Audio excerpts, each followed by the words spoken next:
Here are some of the headlines we are featuring today from your favorite news outlets at offthepress.com. As predicted, Georgia's Fulton County DA Fani Willis indicted former President Trump and 18 others last night for alleged 2020 election crimes. The charges describe what amounts to a Trump crime family plot to overturn the election. Trump called it a witch hunt and vowed a vigorous defense. The Maui fires have become America's deadliest and most costly disaster in 100 years, and officials aren't done counting yet. President Joe Biden still hasn't set plans to visit the island. Big tech censorship of conservative talker Mark Levin is continuing. First, Target stores threatened to ban his new book. Now Facebook and Instagram are banning ads for it. And if you see NFL Hall of Famer Peyton Manning on the campus of the University of Tennessee, please refer to him as Professor. We hear he is returning to his alma mater to teach communications. For stories like these and more updates all day long from your favorite news outlets, go to offthepress.com.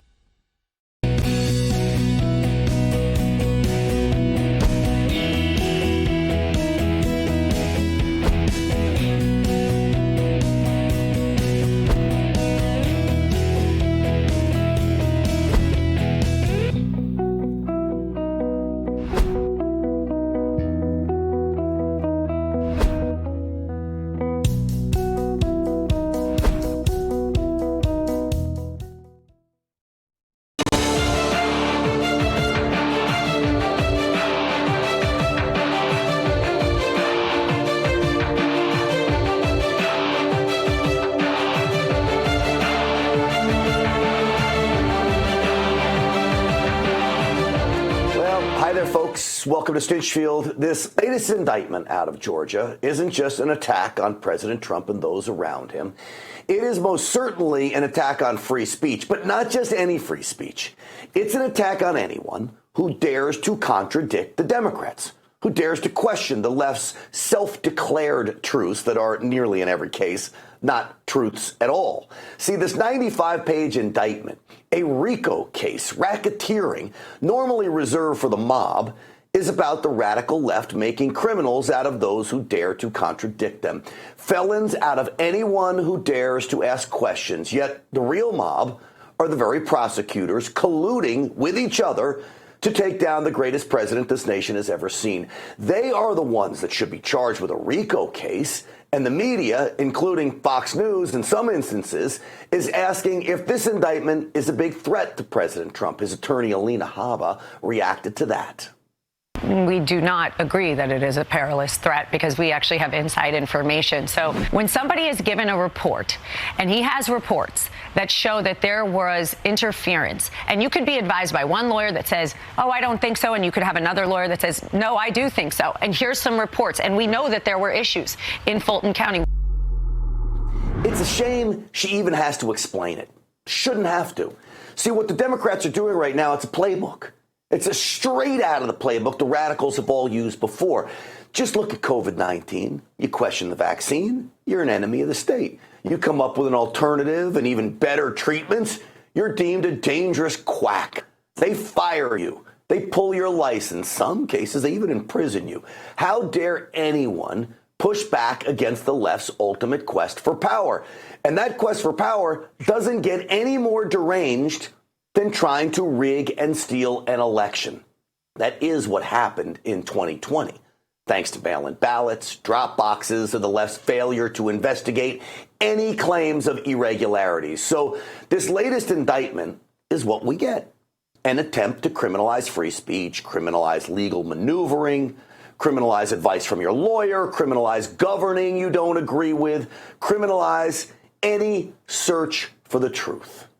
Every individual charged in the indictment is charged with one count of violating Georgia's Racketeer, Influenced, and Corrupt Organizations Act through participation in a criminal enterprise in Fulton County, Georgia, and elsewhere to accomplish the illegal goal of allowing Donald J. Trump to seize the presidential term of office. She's the one that's part of the mafia. Joe Biden's the mob boss. She's just a capo in that crime family. So I read the 95-page indictment. I doubt many in the mainstream media will or did. You want to hear what District Attorney Fani Willis deems an act of conspiracy? How about President Trump tweeting? Ready for this? Georgia hearings now on CNN. Amazing. Folks, how is that a conspiracy? An act of conspiracy? Or President Trump's chief of staff asking, and I'll quote here, send me the number for the speaker and the leader of the Pennsylvania legislature. POTUS wants to chat with them. Mark Meadows asking for phone numbers is an act of conspiracy. You know what else she deems an act of conspiracy? Mark Meadows wanting to observe the counting in the Cobb County of Georgia. President Trump meeting and calling with lawmakers. That, too, is an act of conspiracy. In the deranged, fraudulent mind of Fani Willis, what it actually is just governing, okay? That's what President Trump was doing. That's what his people were doing. Those around him were doing. And yet the media hyperventilates over this latest indictment. I can't believe this. Yeah, this is not the circumstances in which I expected to be talking to you. Nor me, Rachel. It's always good to talk to you, but honestly, I didn't think that it would be under these circumstances. Yet another set of indictments. This is something, this is becoming like a skill set. Like in the news business, you say like, oh, I've covered Olympics or I've covered a campaign. Now it's, those of us who've covered 4 indictments. Hardy, har. Remember the chance of lock her up? Hillary Clinton went on in that interview to say that maybe a punishment for President Trump should be prison. Remember the lock her up chance? I actually believe President Trump spared Hillary Clinton. I don't think he should have. They are such hypocrites. When Georgia Democrat Stacey Abrams lost her bid to be governor, she never conceded the election. And to this day, she denies the results. She hasn't been charged with anything. And we all remember Hillary Clinton claimed Donald Trump stole the election back in 2016. Who could forget this? You can run the best campaign. You can even become the nominee. And you can have the election stolen from you. Where are the charges against her? Even though I disagree with her, it is free speech. You can say what you want in America. So she made that claim with no evidence to support that election was stolen. Yet even today, 2.5 years later, there is plenty of evidence to support President Trump's belief and my belief that the Democrats did rig the 2020 election. Next Monday, President Trump set to release a massive report cataloging much of it. One look at 2,000 mules, it's clear. Even the claims Fani Willis lays out in the latest indictment about dead people voting, more people voting than were actually registered to vote, transparency troubles, and vote counting issues. She says it's all bogus. I don't believe it is. Who can forget them pulling those ballots? Do you remember this video? Out from under that table in Georgia. Any reasonable person would suspect foul play there, which that alone exonerates President Trump because you have to, quote, knowingly make false statements about the election being stolen. He, like all of us, believed it and still does. Then they have this crap going on. I never even thought of this one. Trump didn't really believe he won the election. Let me tell you, people that know me say, that's one thing. I tell you, there was never a second of any day that I didn't believe that that election was rigged. It was a rigged election. It was a rigged election, and it was a stolen, disgusting election. And this country should be ashamed. And they go after the people that want to prove that it was rigged and stolen, so it never happens. President Trump's right. Every time I had met with the president following the election, he would always come in, Grant, you won't believe what they just found in Georgia. Grant, you won't believe what we're seeing in Pennsylvania. Every time we talk about the election, of course he believes it. Yet even if you take the outrageous stance that none of it is true, there is no way to have known that before January 6th. No one seemed to be investigating anything. The Democrat leadership, and in many cases, even Republican leadership, ignored it all. But now President Trump will be charged with one task in his defense of these bogus charges. You know what exonerates him from everything?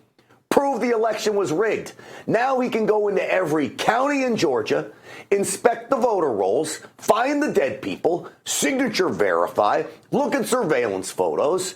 depose every election administrator and poll worker, President Trump now, like the federal case against him, gets the venue in court he never had to prove the Democrats stole the election in a successful coup of the White House. Well, joining me now is the host of America First on Salem Radio, former member of the Trump administration and current supporter and close confidant of the president. Sebastian Gorka is back with us. Dr. G, welcome. Thank you for having me, Graham. Dr. G, you said to me, wouldn't it be great if there was a Republican sheriff someplace to go make a RICO case against the Attorney General, Merrick Garland, or the Department of Homeland Security Secretary? Go make RICO cases against them.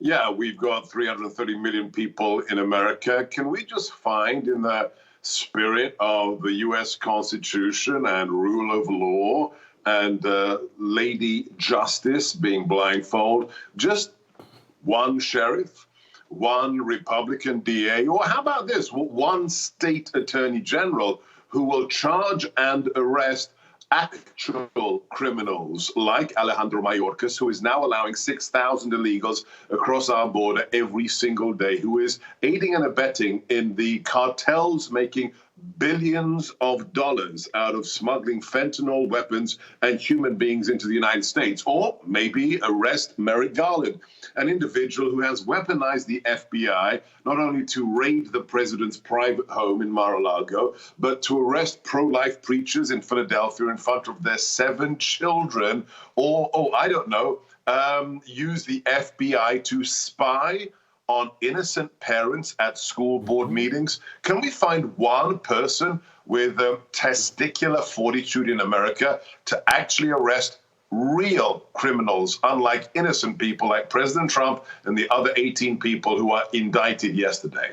Look, I don't think it would take 2.5 years to make a case against these people. And I think you could find some sheriffs in conservative counties in Arizona and Texas, and maybe a grand jury that could look at all the evidence in just a couple of hours and come back with all these indictments. Would that be that hard, Dr. G? I think it would be as plain as the nose on your face. I mean, look, we know that this is a criminal cartel. We know. We have voicemail of Hunter Biden's voice on his laptop, which is his laptop, because if it's not his laptop, why are his attorneys demanding it be returned?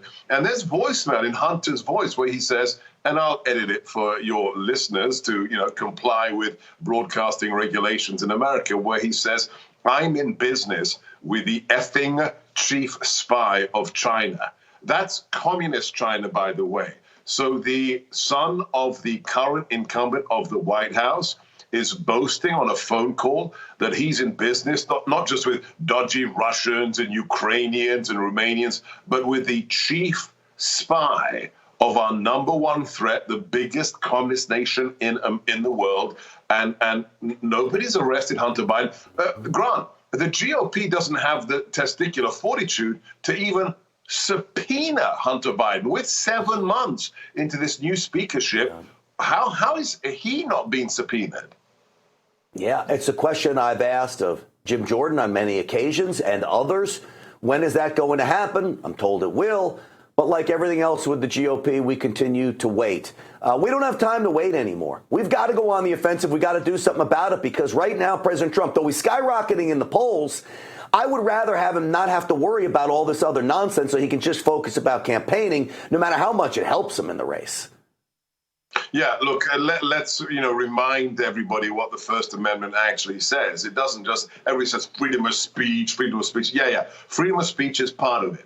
Then it's freedom of the press. But the last part, which is really the most important, because it's the reason that America exists, is the First Amendment guarantees us what? The right to petition the government for redress of our grievances.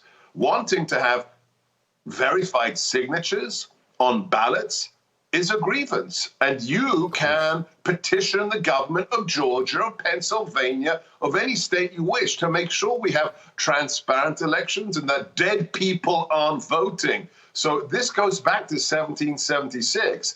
President Trump was doing exactly what he has the right to do, but the trouble is he not only has the letter R after his name, Grant, he doesn't belong to the Uniparty. He's not a rhino. He's not a Democrat. He isn't owned by any of them. And that's why they have to destroy him. This has nothing to do with crimes committed, because there were no crimes. This is the fact that he received more than 130 million votes in 2 elections in America, and he's more popular than he's ever been. So they want to put him behind bars.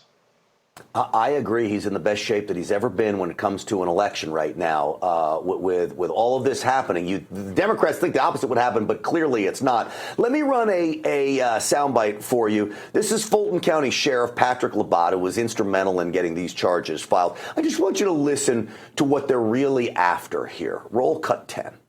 We are following our normal practices, and so it doesn't matter your status. We have mugshots ready. All right, mugshots ready for President Trump. Now, I know, Dr. G, if I know you well enough, you and me will be battling it out for who gets the first T-shirt out of President Trump's mugshot on it. Too late, dude. Basically Too late. saying that I designed it last night. You're too late. You're too late. Well, honestly, I'll defer to you because your T-shirts are awesome. But literally, again, it's a decision they're making that's going to backfire on them. Who is that individual? Well, we're going to our usual procedures. What? Do you arrest presidents every week, you clown?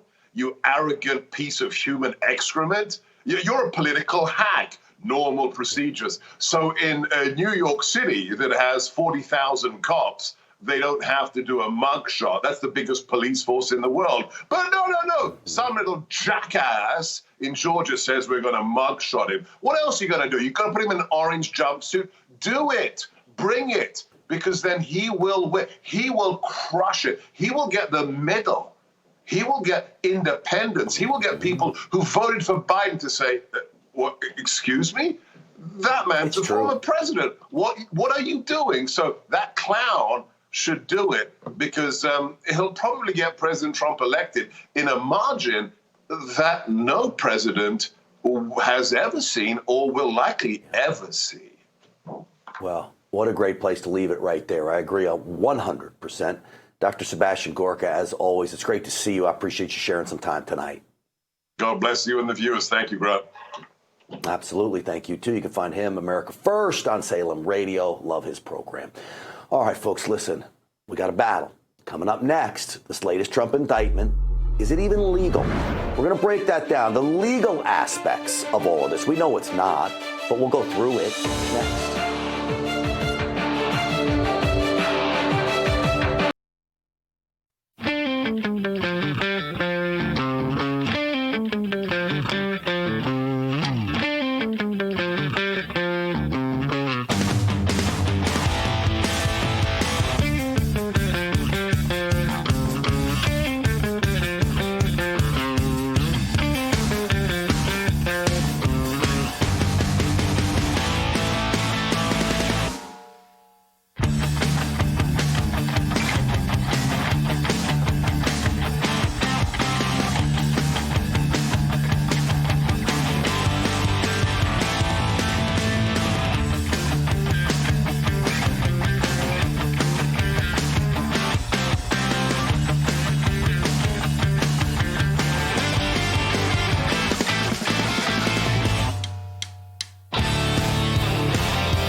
Welcome back, everyone. Do you remember last night I showed you this document on the program? This was the leaked charges, part of the indictment against President Trump that went up on the county clerk's website in Fulton County, Georgia. They officially called it fictitious. And then, lo and behold, guess what happens? This exact document went up with President Trump's indictment of him and those 19 others. Now, how is this a fair indictment if they already had it ready to go before the grand jury even voted on this thing, made a decision on this? It's not. The whole thing is a sham. I believe it's out of bounds. I believe the indictment's unconstitutional. There's no way it stands up. And thankfully, we have a firewall. It's called the Supreme Court. It'll take a few years to get there, but that is our firewall here. This is Alina Habba, my friend, President Trump's attorney, talking about the leak of the indictment yesterday. The fact that we have people standing by and leaks to the press before I've even seen his indictment, before the indictments even come out, is exactly the problem that we have in this country at this moment. This is exactly what we need to fix in 2024, frankly.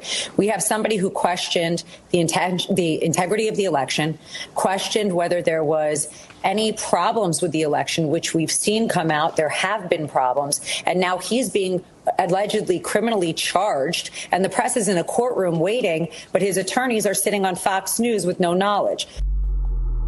So again, this is what we keep talking about.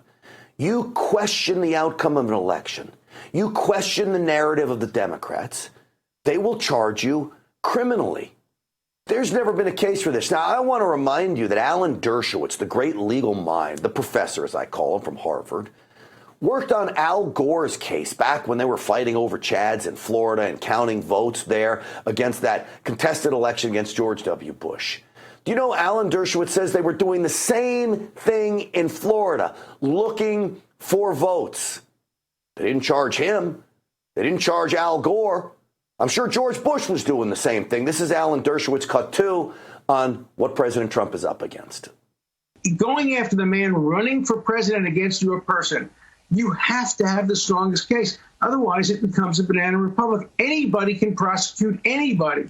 And we're opening the door to prosecution of Democrats by Republicans, Republicans by Democrats. It's what Alexander Hamilton wrote in The Federalist is the most dangerous threat to democracy. And we're seeing it unfold in front of our eyes very, very tragically. I'm not a Republican. I'm not a Trump supporter, but I care deeply about the Constitution. I believe that Alan Dershowitz is absolutely truthful in that. Look, he's not the biggest Trump supporter, but he does defend him because everyone deserves a defense. And he's telling us that this thing is bogus. What Fani Willis does is she stacks the indictment as well, meaning that she takes multiple examples of what she deems one crime, and she turns them into 62 different crimes. Jonathan Turley, the constitutional lawyer, talked about that. This is cut 3. You look at this indictment and every call, every tweet, every speech seems to be a separate criminal act that composes this conspiracy. That raises really troubling questions as to the criminalization of the challenges to election. Even in this election, you had people like Mark Elias for the Democratic Party after these acts alleged that voting machines in New York were the cause of flipping an election and challenging that election. Was that a crime? Of course it wasn't. So it's a very troubling indictment. So besides proving that election fraud really did happen, there are some other defenses to all of this, like presidential immunity, freedom of speech, these issues. To help me break some of this down, I want to bring in another great legal mind in America. He's a good friend of this program, former Indiana Attorney General and now Republican candidate for governor in that state. Curtis Hill is back with us. General, great to have you on. Great to be here, Grant. Thank you. General, what scares me is that this indictment now charged many of President Trump's attorneys in all of this. Look, how are you charging a crime getting legal advice, going and investigating possible fraud, in this case an election, but it could be any case. It could be a murder case your client's up against, and you send somebody or dispatch somebody to investigate the evidence. Now we're at the point where we're charging attorneys as well? Well, that's if you're thinking that this is a legitimate process in the first place, and there's nothing legitimate about what's happened today. This is a setup to silence President Trump, to keep him off the ballot. As a former prosecutor, I'm appalled at the actions that I see, and the truth will prevail. This is where's the intent? How do you question the integrity of the election process? You ask the question, can you find me some votes? And we're supposed to determine that there's criminal intent in that process, or going after the lawyers. The entire process is corrupt. Yeah. I hate even doing a segment actually defending this because it's so out of line and having to come up with a defense.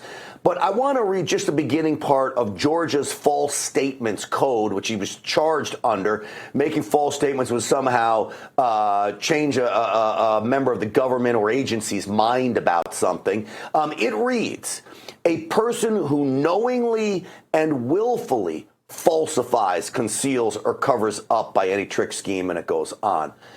The key word being knowingly. It is clear to me that there was plenty of evidence that you could expect that this had been stolen. President Trump truly believed it. I think, as he said earlier, anybody that knows him knows he believes this election was stolen. How big a challenge is that word knowingly in this code for Fani Willis? It ought to be huge. I mean, I can remember election night myself. I went to bed believing that President Trump had won the election. I woke up and something different had happened. So it's very clear to millions and millions of Americans that there was a problem with the process of elections. And so from the standpoint of what his personal knowledge is, I don't think there's anybody that disbelieves or believes that President Trump somehow is making it up that he thinks he won the election. I think that knowingly standard is key. The prosecution having to prove that there was an intent to conspire, an intent to engage in racketeering. These are all monumental tasks, but keep in mind, I don't know that it's really their objective or goal to get to a conviction. I think their objective is to waylay President Trump as deeply as they can to try to box him out of this election process. Fortunately, it's not working. The exact opposite is happening because you have millions and millions of Americans who see right through this, and he's getting stronger and stronger. So be careful what you wish for. Yeah. I can't help but show this video again. I was one of the first to tweet it out, and then on that other network I was on, I did a monologue. President Trump used my monologue at his Georgia rally about them pulling ballots out from under the table. If you look at this video, and I'm going to use the term a reasonable person. That's a legal term, all right, General? A reasonable person would suspect something is up here. If you have suitcases being pulled out from underneath the table on election night. We did not know even their claim that it was all well within the bounds of the law till well after January 6th, and all the charges are before January 6th. That reasonable person, I would think you'd show that. You'd say, of course, President Trump thought the election was stolen. There's all sorts of issues like that in various states. I mean, we all saw the footage. It raises important questions. And even if those questions turn out to be unfounded at some other point in time, which I don't believe they have been thus far, but if they were determined to be unfounded, it was certainly reasonable for anyone to believe that there was shenanigans being pulled based upon the conduct in those in the videos and other actions as well. So from a reasonable standpoint, everybody had a belief that there was something amiss with these elections, other than the Biden people who suggested there was nothing wrong at all. But I think that the facts speak for themselves. Of course. Last question for you. The idea of presidential immunity.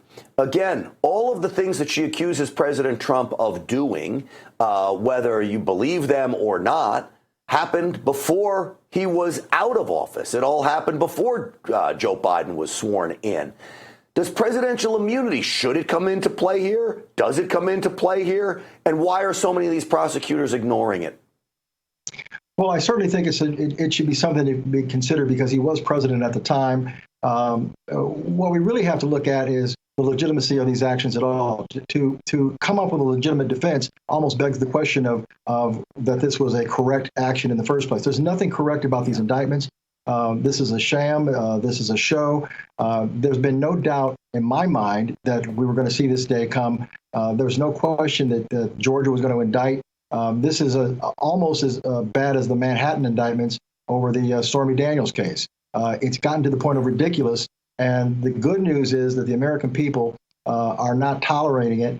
Certainly, Trump supporters are not tolerating. And the big middle, the folks who really make decisions in elections, are taking a look at this and saying, this is not what America's about. Yeah. Curtis Hill, it's always great having you on the program. Good luck in your race for governor in Indiana. I see the website back there, curtishill.com. I'm sure people can go there for information and throw you a couple bucks if they can see fit to do that. Curtis Hill, thank you. Got it, Brent. Thank you. Thank you, sir. Absolutely. Always great to see you. General Hill is correct here. I feel like something's wrong about even offering up a defense to these bogus sham charges. But the reality is, this is where we are. He's going to have to go in front of a judge, President Trump is, possibly even a jury. He'll have to come up with a defense. So we'll help him do it. That's what we're here for. There's some disturbing new developments to the extent of the Chinese Communist Party's spying. And in some cases, we are even helping them do it. Wait till you see what we're cooperating with the Chinese on.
Welcome back, everybody. I have learned some very disturbing news that we have companies here in the United States that are actively working with Chinese Communist Party companies, many associated with the People's Liberation Army in China, to come up with all kinds of technology that is being used by the Chinese military.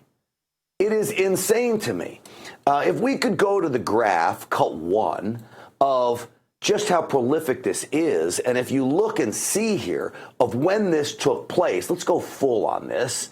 You see that there were 3 companies in 2011 to 2015. Now there are 15 companies that are collaborating on aerospace research with PLA-affiliated organizations. Now, who is conducting this research? If you go to the next graph, crew, the next graph is even more disturbing. I'm going to read to you some of the flow chart here. University of Kansas, University of Houston, University of California, Irvine, University of Southern California, University of Illinois, working with China Aerodynamics R&D Center, Civil Aviation Flight University of China, all organizations that I promise you are working on military capabilities. And there is one last disturbing chart for you. And this is some of the things that they are working on. And if you look at this, you see things like hypersonic, target detection, missile, scramjet down at the bottom there. And of course, there's radar, satellite, and autonomous. All of these are research collaborations by category between the United States and Chinese aerospace companies. You've got numbers 73, 24, 23, 18, 10. These are outrageous numbers. How are we letting this happen, folks? Why is this happening? This shouldn't be happening. Well, to help me break some of this down, I want to bring in Nicole Tsai from the New Federal State of China, an organization that's trying to bring down the Chinese Communist Party. Nicole, these graphs are about as disturbing as I've seen. Well, absolutely. You know what? It's perfectly legal. It's protected by the longest-running U.S.-China Accord, signed in 1979 by Jimmy Carter and the CCP former paramount leader Deng Xiaoping. So basically, it's a government-to-government collaboration in science and technology. And so it's been going on for 40 years, and it's renewable every 5 years. So the U.S. government reviews this program every 5 years and determine whether they're going to scrap it or not. So for this time around, it's going to expire on August 27th. And Congressman Mike Gallagher and 9 other Republican congressmen has already written to the Biden administration, Secretary Blinken, and asked the Biden administration to scrap it. So we're paying close attention to whether this administration is going to stop it or not. So under this protection, it's perfectly legal. The U.S. technology is funding the CCP's Navy, Army, and PLA's modernization. Very disturbing. Nicole Tsai, the people at home need to realize that we've got American companies sending things for missile systems, scramjets, radar detection, the hypersonic. We know China has a hypersonic missile that's working on right now that's very, very scary. Working on these things. We know that the CCP is an enemy of the United States, and yet we still have this collaboration. You tell me this goes all the way back to the 70s. We've been asleep at the wheel as a nation, but this is what we talk about all the time, about just how attached we are to the Chinese CCP, and nobody's doing anything about it. These technologies could kill American soldiers if, God forbid, we ever went to war with China.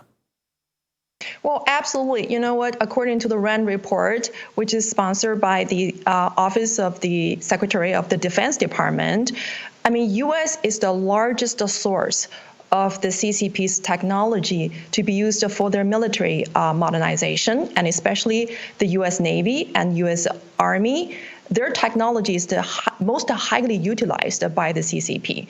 So, you know, and this is a perfect analogy that, you know, the U.S. taxpayer dollar funded the Wuhan Virology Institution, and that produced the COVID-19 and killed more than 1 million American people's life. And now the U.S. technology is supporting the CCP's modernization of the PLA, which ended up being the greatest threat to the U.S. national security. And so, but nobody's talking about this. I mean, it's all public domain research, and nobody is talking about this. Well, the mainstream media ignores it. But we know that they're on the take with China. They're making money over there just as much of the entertainment industry is in the United States. And yet, Joe Biden, just last week, signed an executive order that would bar U.S. investment in CCP-related technology firms. But that was not started when he signed the executive order. In fact, we don't have a start date for that. So though everybody gets this message, oh, we can't invest in Chinese technologies anymore, that's not necessarily the case, is it?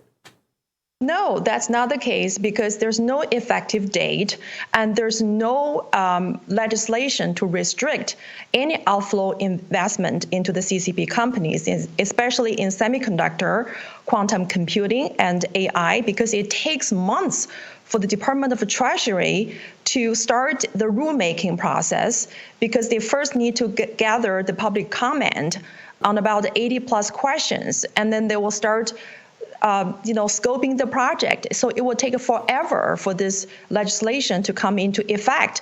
At the same time, there are over 250 CCP-controlled companies listed in the U.S. stock market with a total market capitalization of $1.03 trillion.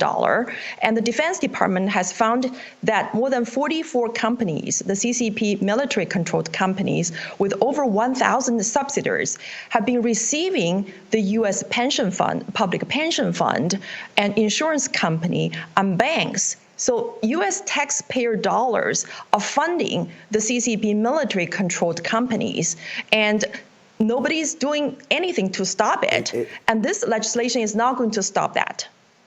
It is amazing to me that no one's paying attention to this. And you mentioned the technology, even from a civilian perspective, poses a great threat.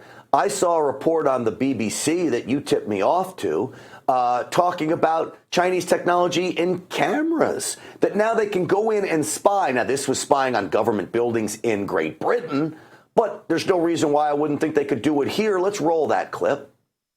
In a single afternoon, Panorama found high vision cameras outside the Department for International Trade, the Department of Health, the Health Security Agency, DEFRA, and an Army Reserve Centre. The UK Surveillance Camera Commissioner says there are so many of them, they're like digital asbestos. We have a previous generation that has installed this equipment largely on the basis that it was cheap and got the job done. We've now realised it has serious and inherent risks, so what do we do about it? Do you trust Hikvision and Dahua? Not one bit. All right, I want to play the next clip because the risk to all of this is that it's made in China with Chinese parts, and of course, like they do with everything, they build a back door into it. Roll that. The cameras could be used as a Trojan horse to play havoc with computer networks and spark civil disruption.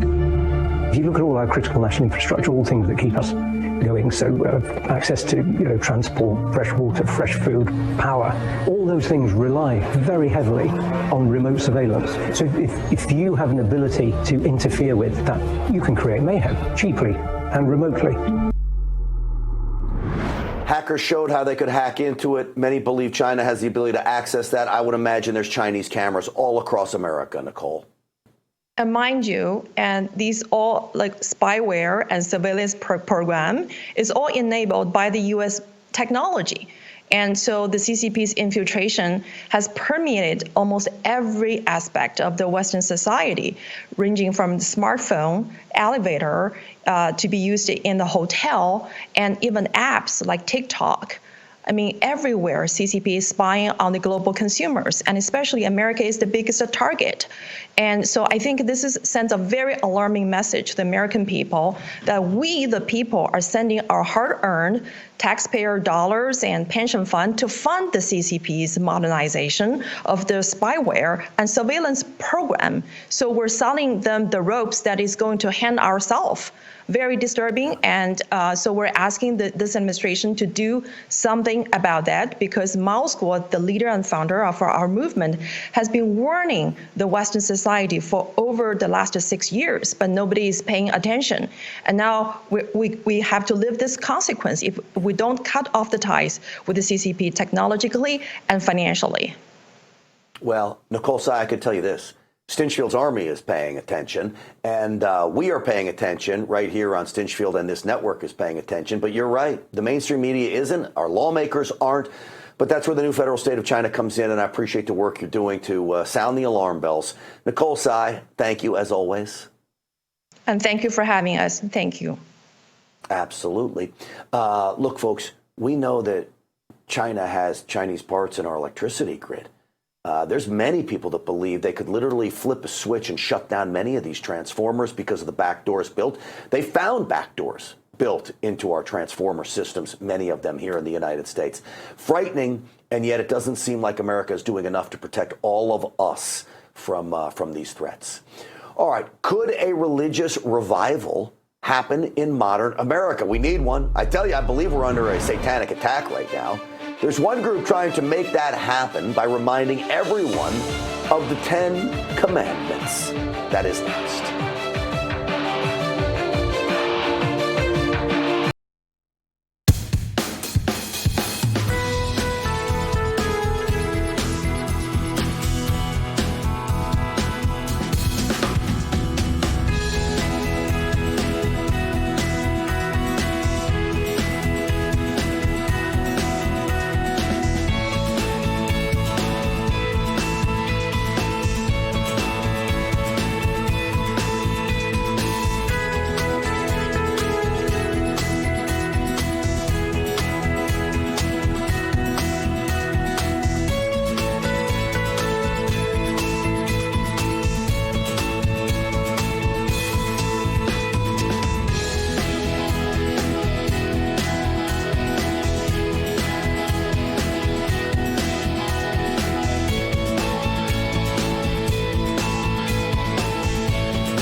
Folks, when you look at the gender transition, gender trans mania, the mutilation of our kids' bodies, you have to believe that America's under a satanic attack. Let me just do a little flashback for you. This is 2012, when the Democrats were asked about God in their party platform.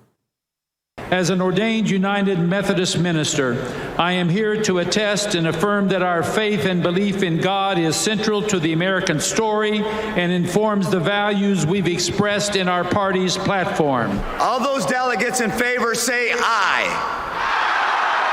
All those delegates opposed say no. Who says no to that, for crying out loud? Well, joining me now is the co-founder and COO of WND.com. Elizabeth Farr is here. Elizabeth, welcome. The reason I bring you on is because WND has a campaign going on right in my backyard. I'm broadcasting in Dallas. And let's just put up the picture here. These are the 10 Commandments on a big old billboard in Dallas. Elizabeth, what's going on here? Why are you putting up the billboards? Well, news organizations historically have done public service campaigns, and that's exactly what this is.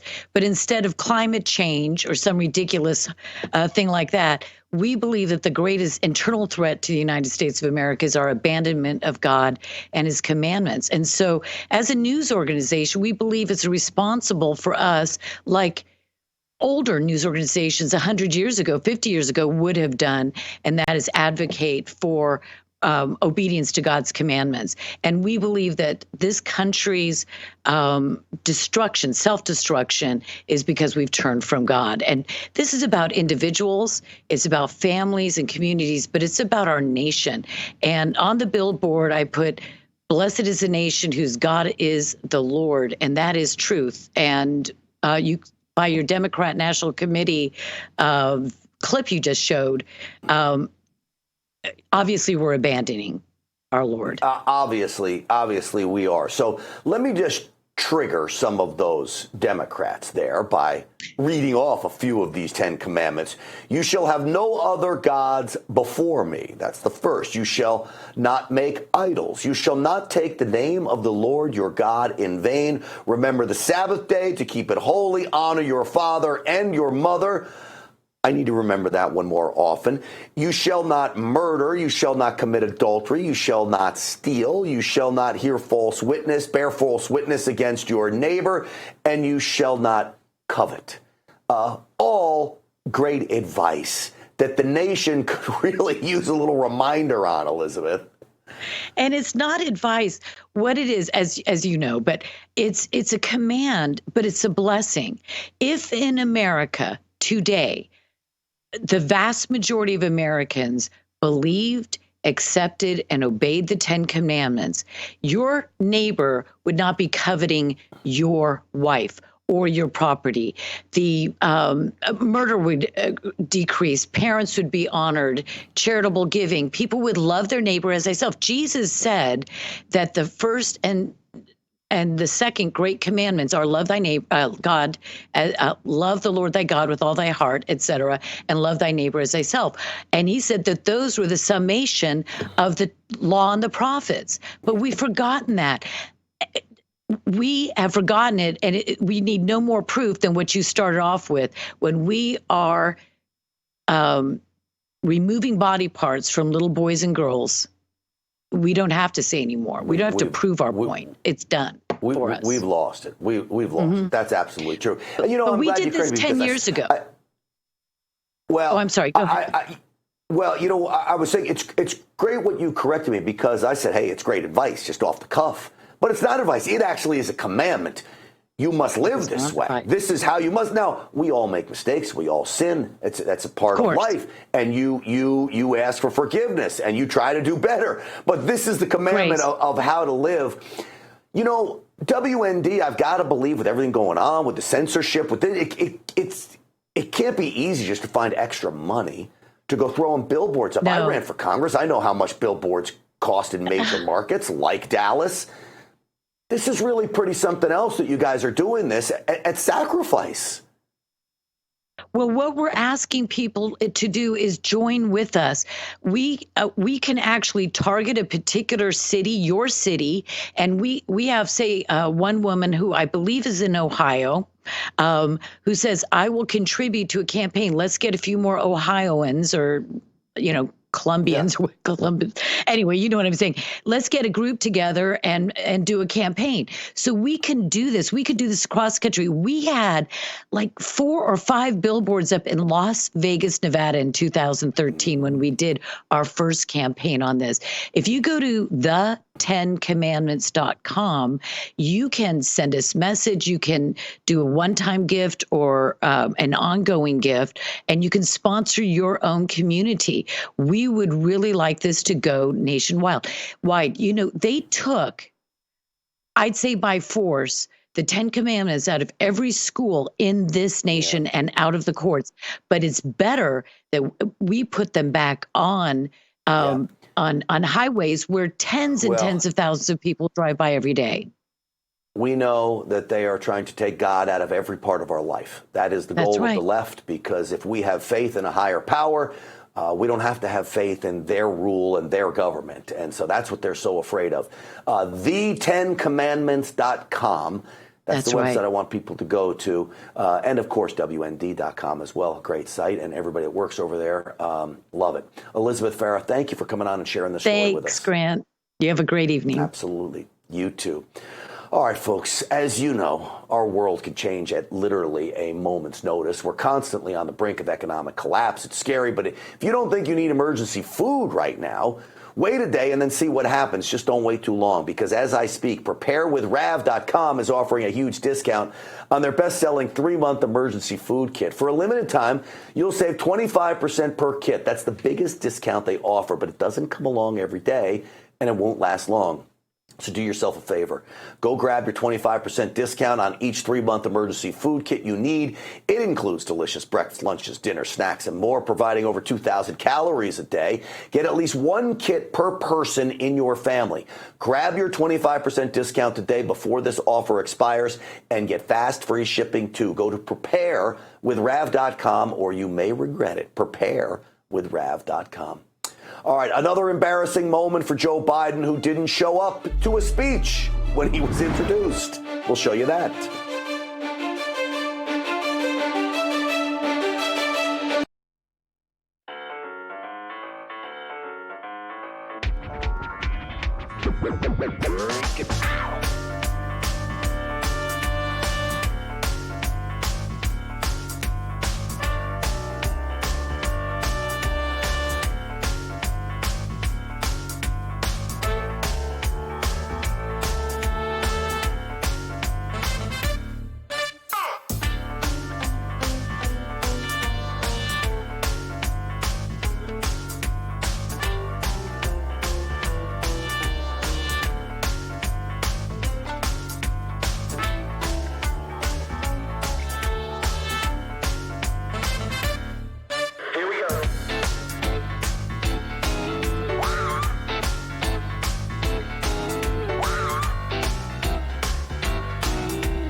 Here are some of the headlines we are featuring today from your favorite news outlets at offthepress.com. As predicted, Georgia's Fulton County DA Fani Willis indicted former President Trump and 18 others last night for alleged 2020 election crimes. The charges describe what amounts to a Trump crime family plot to overturn the election. Trump called it a witch hunt and vowed a vigorous defense. The Maui fires have become America's deadliest and most costly disaster in 100 years, and officials aren't done counting yet. President Joe Biden still hasn't set plans to visit the island. Big tech censorship of conservative talker Mark Levin is continuing. First, Target stores threatened to ban his new book. Now Facebook and Instagram are banning ads for it. And if you see NFL Hall of Famer Peyton Manning on the campus of the University of Tennessee, please refer to him as Professor. We hear he is returning to his alma mater to teach communications. For stories like these and more updates all day long from your favorite news outlets, go to offthepress.com.